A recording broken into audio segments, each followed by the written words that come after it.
Hello and welcome to this demonstration of these parametric escalators for Blender.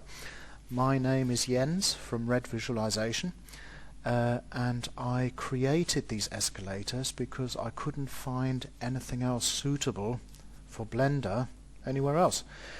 So I decided to make my own. Obviously escalators are one of those things that if you do any kind of architectural visualization, sooner or later you're going to need an escalator. But they're all different sizes and lengths, and so some degree of parametric adaptability is of the essence. In addition, I quite often need them to be animated. I need them to move up or down. Quite often clients demand animations these days, so I need them to move, and I need to have a way of attaching people quickly and accurately to the steps, moving up and down with them. So these escalators do all of that, and I'm just going to quickly talk you through how it all works. When you first open up the file, you will see 4 escalators. Why 4? Well, there are high poly and low poly versions, and there's an up and a down for each. You can probably see on the right here, in fact let me just turn on wireframe. On the right here you've got the high poly versions, and the difference is basically the steps. The handrail and the sides are the same for both, but there's a lot more geometric detail in the steps on the high poly versions, in as far as the grooves. The little grooves are all modeled, and when you get really close to it you will really notice it, that there's a lot more detail in these ones. These ones on the left, as you can see, the steps have fairly little geometric detail in them, but the grooves that are in escalator steps are simulated using textures and materials. While I'm on materials, I should say that all of these escalators use only procedural Blender materials. There are no maps that need to be linked or downloaded. All of them are just procedural materials, which means you bring this escalator into your file and it'll immediately work. So let's do a quick render just to have a look at them. Well, you can see here the density of the wireframe here is so dense it's black, so let me just turn that off again. But from a distance, the low poly and the high poly ones look, fairly similar, pretty much the same. And I think you could probably get away with the low poly version here on the left in most circumstances, unless you are getting pretty close to it, unless you're doing a person's view traveling up the escalator, or an eye level view standing right next to it. Then you might need the additional detail. But anyway, so you select whichever one you need. I'm gonna, for this demonstration, just concentrate on one of the low poly ones because it's just it's just better for screen updates. So if I just isolate this one here, all of the escalators are based ultimately on a bog standard array modifier. The geometry going into the array modifier is admittedly relatively complicated and took a fair bit of working out to make it all work, particularly the animation aspect of it. But ultimately it's an array modifier, and the way you change the height of the escalator is simply by changing the count in your array modifier. So like that. So the shortest one you can have is that, and to be honest, if you need one shorter than that, you probably don't need an escalator. So that's the shortest with a count of 1, and well, it's infinite really. You can go as high as you want. So essentially this count refers to the middle part, one step. So it adds one step, and then there's an end piece and a beginning piece, which are these caps here, a cap start, cap end. These are special geometric pieces which are attached to this. So it's as simple as that. The array modifier copies additional pieces into the middle, and you can go from anything from this to any infinite length. One very small limitation is that because you're copying identical pieces into the middle, it means you can only increase the height in increments of 200 millimeters, which is the height of one step. In reality, it's not much of a problem. So if you need an escalator that doesn't exactly fit your requirements in a certain scenario, all you have to do is basically create the escalator nearest to what you need, and you're never going to be more than 100 mil out, because it's either going to be 100 mil up or 100 mil down, the nearest one, with i.e. 200 mil difference. So what you do is just create the nearest one to what you need, and then very slightly S to scale, Z to restricted to the Z axis, just very slightly scale it up or down, like that. In reality, it's imperceptible in terms of the handrail height and all of that. So basically you create the escalator nearest to what you need and very slightly scale it on the Z axis. It means that your Z scale will be very slightly different from your X and your Y scale, but essentially that's how you can create any escalator that you want. If you just press play, you will see that there is a seamless animation built into this. Even though it's made of 3 parts, a beginning, a middle and an end, the parts are created in such a way that they seamlessly blend together. This is not the real speed. You'll see it's doing 6 frames a second. It's very slow for some reason. So in reality, it's actually moving about 4 times faster than this. So that's the animation. Let's just get close to this to show you the detail that's in these steps. Remember, this is the low poly escalator. Let's just turn on the wireframe again. This is the low poly escalator, and the grooves in the steps and all of the detail, when you get close up, in this case, is generated by textures and materials. No maps, remember.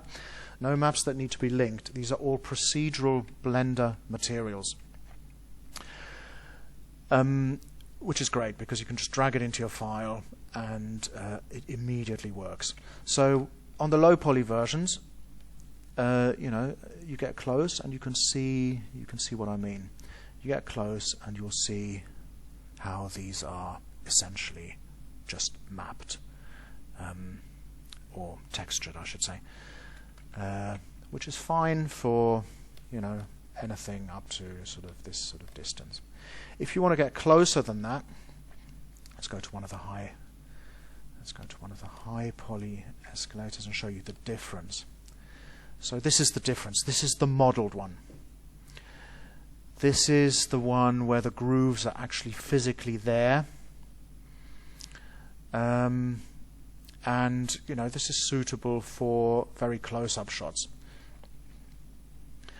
Of course, it adds a lot more geometry to the model overall, but not to the file, because the actual blend file will not be much heavier, no matter how long you make this escalator, because it's an array modifier, and you're just copying the same central bit over and over again. It's just an instance, really. Speaking of which, this file is very light. You'll see that this escalator file, which is the file that we're in, is only 4.3 megabytes. That's for all 4 escalators. Let me just turn wireframe off again. All these 4 escalators add up to a mere 4.3 megabytes. if you need to, once you've created your perfect escalator and you just want to collapse it and turn it into a mesh, that's very easy. You just select it, you know, find your perfect height, whatever you need it to be, and then you can just say Control A, collapse visual geometry to mesh. That's it. Now this is a mesh. You will see the modifier has disappeared, and this is now a mesh that you can do with, you know, you can do anything with that you want. You can scale it, you can distort it, you can apply other modifiers to it, rotate it, you know. Well, you can do that anyway. You can rotate them anyway. But this is now something also you can export to other software, because it is just mesh information. I'm just going to undo it for now, bring the modifier back. Yep, there we go. That's parametric again. So that's how you collapse it down to mesh. You will see also, the more eagle-eyed amongst you might have spotted that each escalator has one of these empties, which I'm having trouble selecting. There we go. There we go. Each one has one of these empties attached, which moves in time with the steps. This, of course, is for easily attaching people or any other geometry very easily that move in exact time with the animation that's already attached to the escalator. Basically, this is a separate object that comes with each of the escalators, and if you duplicate the escalators, knowing that you're going to need to have animation, that you're going to need to attach people to the animated steps, if you duplicate it, make sure that you duplicate this and the linked empty together. So if I now do Shift D, duplicate this, it generates a new escalator with a new empty which is linked to that escalator. If you don't copy them at the same time, they won't be linked. So in other words, you can't copy an escalator. The escalator will still move, but if you then try to copy the empty, it won't be linked to the escalator you've copied previously. So make sure you copy them at the same time if you're making copies. So speaking of these empties, how do you use them to attach people to the escalator? Well, what I'm going to do is I'm just going to delete everything except one of the low poly escalators. This is just to make the screen update a bit faster. There you go, that's a bit better. So you can see that we have this empty attached to one of the steps, and it's moving in exact time with the escalator animation. The way you attach a person or other geometry to it, if I just select this empty, you'll see, again, you go across the modifiers, you'll see that it's again an array which changes dynamically. It's linked and changes dynamically to the length of the escalator. Followed by some geometry nodes, which places the actual empty onto the path that's generated in that way. You don't need to know any of that. The important thing is, at the moment, there's an object attached to the animation path, which is the empty, and this is what you need to replace with the geometry that you want to put on there. So if I just append a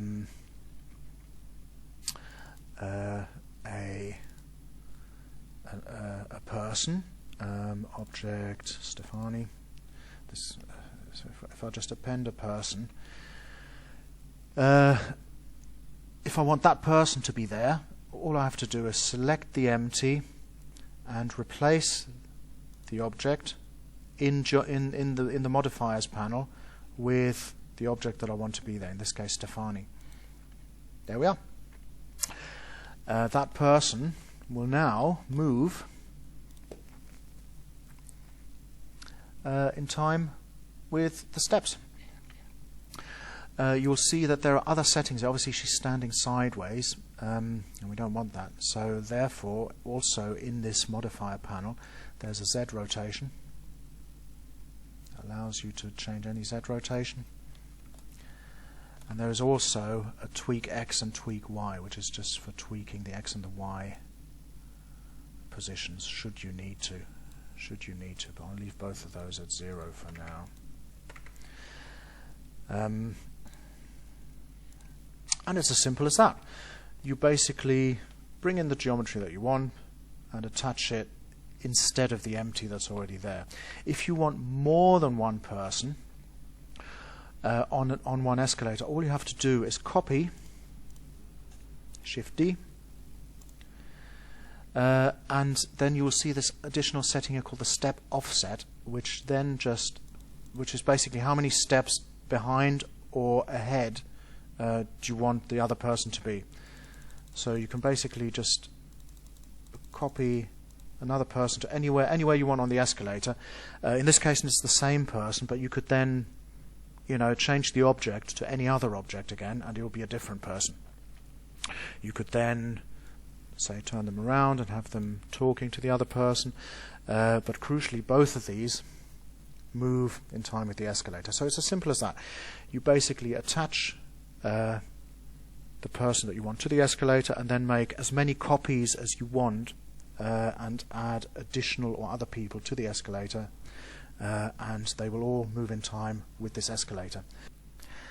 Now, finally, just a quick word on merging these escalators into other files. There's just a couple of things you need to be aware of. As I mentioned before, these escalators are based on the array modifier, which means essentially that you have, as you can see here, you've got the count, which refers to the middle bit, and then you've got a top and a bottom. Obviously, this top and bottom, which is the same for all the escalators, needs to be stored somewhere. And if you look over in your outliner, there is a collection called Escalators, and it has the 4 escalators: escalator up and down, low poly, and normal. And there's another collection in there called escalator parts off, and it's turned off. This is where all the bits that are required to make the array modifier work are stored. So when, obviously you don't want them to be visible. So you should always turn this off. But when you merge an escalator into a fresh file or into a file that you've already modeled, you just need to make sure that this escalator parts off collection is also there. So let's give that a go. In fact, the easiest way is just to merge this whole escalators collection, which has all the other stuff in it. Just merge that into any file that you want, and then just delete the bits you don't need. That would be the easiest way. But if for some reason you can't do that, just make sure that you merge both the escalator that you require and this hidden collection with the parts. But just to show you how that works, if we just go to a new file, so the way to do it is to append the escalator file that you have received, append the collection that is the escalators collection. You'll see the escalator parts off collection is also visible here, but you don't need to append it if you're appending the escalators collection, because it's already in there. So if you just append escalators, there it is. Now you will notice that the escalator parts off collection has come in visible rather than invisible. So you just need to turn it off again. I think the reason for this is that Blender doesn't want to allow you to merge invisible objects. So whenever you merge something, even if it's hidden in the original file, it always comes in as not hidden. So all you need to do is escalator parts off, turn it off again, and then you've got your 4 escalators in your new file. You can then, well, either use all of them or just delete the ones you don't need. You know, and this one, so we keep this one. You know, that's then parametric. And you can play around with it as you want. But the important thing is just to make sure that you've got the parts required to make the array modifier work in the file also, that you merge it at the same time. Right, that's just about it from me. I hope that you find these escalators useful. I certainly have. I hope that they speed up your workflow. And if you have any questions, just message me on Blender Market and I'll do my best to answer them. Thank you so much, and hopefully I will have more products for you in the future. Thank you very much.